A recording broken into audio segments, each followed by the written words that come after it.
The original concept of the LFA was for an aluminum body over an aluminum chassis. But after a couple of years of testing, our engineers were convinced that that wasn't as strong and as light a structure as they really wanted for the LFA. So they used the newest, most advanced material, carbon fiber reinforced plastic, or CFRP. So we needed to find a way that could make carbon fiber with better accuracy, better consistency, and at a more cost-effective basis. We had to invent a loom, a special type of weaving machine that didn't exist before. It's a circular loom.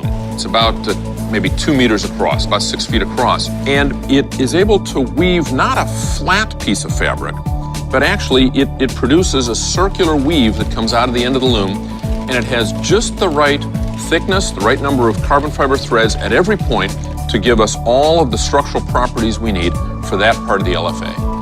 By using a loom which is itself three-dimensional, we're already making a three-dimensional object, which then we can just mold and put the resin into and create into the finished part.